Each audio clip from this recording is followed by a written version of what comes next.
to get over the barrier of I'm not a quarterback anymore?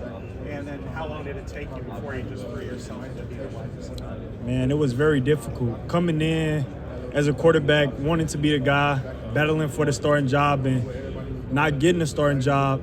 And then COVID year, my second year, having the opportunity to play in a few games. Going into that next year, I'm thinking, I'm going to be the guy. This is going to be my show. Then the next year come, I'm a receiver now. So, I feel like that was the hardest part, just coming so close, feeling like, okay, that table about to turn now. I'm about to get my opportunity. And it just never coming. It was tough. Switching the first time after Coach B asked me would I be willing to do it, it was tough, but I feel like it paid off for the better. I feel like it was one of the best decisions I ever made in my life now. But I feel like it helped me a lot. Playing quarterback in the past, I learned a lot, like reading defenses, how I learned the offense. Now I'm able to play almost everywhere on the field just based on how I learned in the quarterback room, having to learn concepts instead of a specific position. So I had the chance to play at the East-West, and I had the chance to play multiple positions. The only one on the team that had the chance to do that, and I feel like a lot of that is due to my quarterback background. Now, I guess a lot of people would say, why didn't you maybe transfer? What made you stick with Illinois? Man, Illinois home. I fell in love with that place, one. And then two, I'm a type of person, if it's something that I could fix, something that I could be better at, I'm not about to leave that situation because I'm had that same problem somewhere else. So if I could get better, if it's something that I'm doing wrong, I'm going to fight where I'm at. I'm going to keep getting better where I'm at. It was never a problem that I had with the coaches where it was they're not giving me a fair opportunity. I feel like this is not the spot for me. It was never that. It was always, Isaiah could be better. I could do this better. I could be better at this. So I'm going to fight. I'm going to get better at this. And then next year, I'm going to try to win that starting job. And that was just my mindset the whole time. And, man, that place home for me. So it was never a doubt about leaving until this last year, honestly, with Coach Corey Patterson leaving to Purdue. Other than that, man, that's home. How difficult was that? Now that we're a year removed from that, Isaiah, how difficult was that decision for you? Man, that was tough. Just knowing that's my guy and I'm having an opportunity to play for him. Because, so for people that don't know, Corey Patterson, met him when I was 5 years old. He was my coach from 6 years old all the way through Little League, coached me in high school, followed him to Illinois, coached me at Illinois, and then he transferred to Purdue my last year. And at Illinois, I didn't have a chance to get coached by him because he was running backs and tight ends coach. But then he went to Purdue to be the receivers coach. And I was like, man, I want to play for my guy one last time. But, the bonds that I had in that locker room, I just couldn't leave that relationship. That was my squad. That was my team.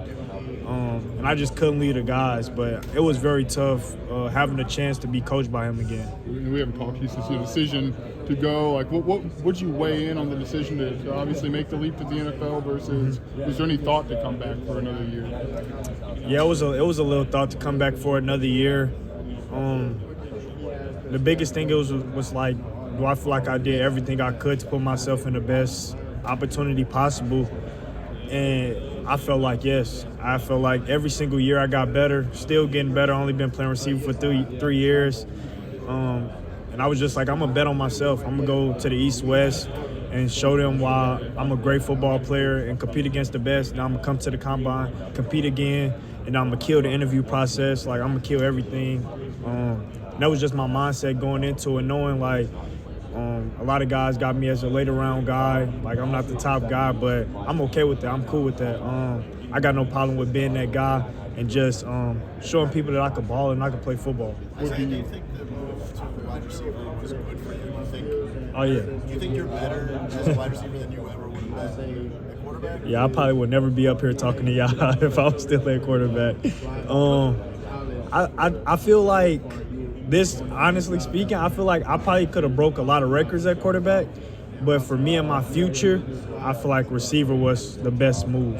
Why do you think it was such a natural move for you? Or what about it suits you so well? I think a lot of it just God-given ability. For as long as I can remember, I've always been quick, elusive, and I feel like them two things translate well. Good hand-eye coordination. I feel like some of them things were just God-given abilities, and it kind of just translated over easily. And then a lot of the things that helped me at receiver is things that I learned at quarterback, so What was your team growing up? team, like NFL team. So the crazy thing is, I was never a big NFL guy growing up. I was more like college football, but I was the type of kid, I didn't like sitting down watching sports. I want to be outside playing sports.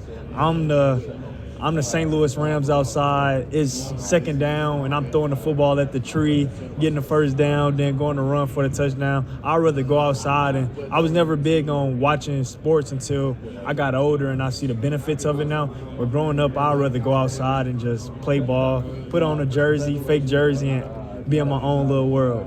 There are a lot of guys in your position that would have decided to take the NIL money, whether it's in Illinois or go somewhere else, and then push it back a year because it's a little less guaranteed here. Yeah. Go anywhere.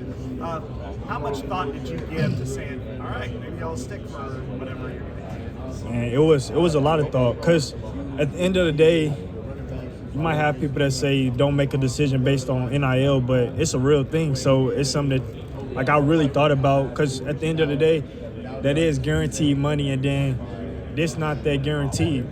But the biggest thing for me was, am I ready to make that jump? As long as I can remember, my dream has been to make it to the NFL. Do I feel like I'm ready to compete against the best in the nation? And every answer was yes. So it was like, okay, it's not really about the money at this point. Go chase your dream. Go chase what you've been working for all your life. And it don't matter where they have you at. Go prove to them that you should be here, and that's what I'm doing. What do you want to show this week, Isaiah? I want to show that I'm a competitor. I'm going to do every drill. I'm going to compete at every drill, and I'm going to try to be the best at every drill. So that's the biggest thing for me, show that I'm a competitor, and compete at every single thing that I have the opportunity to do. Being a captain and being man of the year state finals, what do you feel like that says about you as a person? Man, it just shows that I'm a guy who want to lead by example. I do the right things. I feel like that was one of the main reasons why I was chosen captain for my team, was that, man, I just lead by example. I do the right things, and just do that consistently, and just people take notice of that. Isaiah, who's next at Illinois? On which one? Have you met with Tampa Bay this week? I met with Tampa Bay at the East-West, so we had to meet at the East-West, but other than that, I haven't talked to them this week. Isaiah, who are we talking to next year here at the podium from Illinois? Man, you talking to a couple guys. Most definitely Pat Bryant. Talking to that's one for sure right there. Yeah. What stands out about Pat? He just a ball player, man. He make plays consistently, and he constantly growing. Like every single year, he getting better. But I mean, he just got all the traits. He got the height, he got the speed, and then to be the size that he is, to be able to run routes the way he do is special. Special. Was there a moment where you realized this guy's a real deal? Yeah, the first day he came in and ran routes. He was a freshman, he came in and ran routes. Remind you, that was my first time playing receiver too. So I'm watching him, I'm like, this dude a freshman? Oh yeah, he gonna be good. And then we get into practice, and then he the best blocker on the team as a freshman. Man, so, and I forgot to add that he one of the best blockers that I ever seen. He a special dude. Isaiah, What is your pregame song? Man, I'm big on gospel, man. I just got a gospel playlist. I just let it ride. One I like is Everlasting God by William Murphy. Yeah, man, I got a few though. Who is your favorite NFL player? you got a lot of former teammates that have gone through this process. What's the best piece of advice you got from one of them? The best piece of advice is just enjoy it. Be you. Actually, talk to Quan. So I was down training in Fort Myers, and he came back to train the last week, and I was chopping it up with him a lot. It was just man, enjoy it, compete at everything, and just have fun, man. Not too many people get to do this. It might be stressful. You might have to do a lot of things. It might be all day, but at the end of the day, not too many people get to do this. Enjoy it, man, and just have fun with it. What's your favorite thing about Coach B?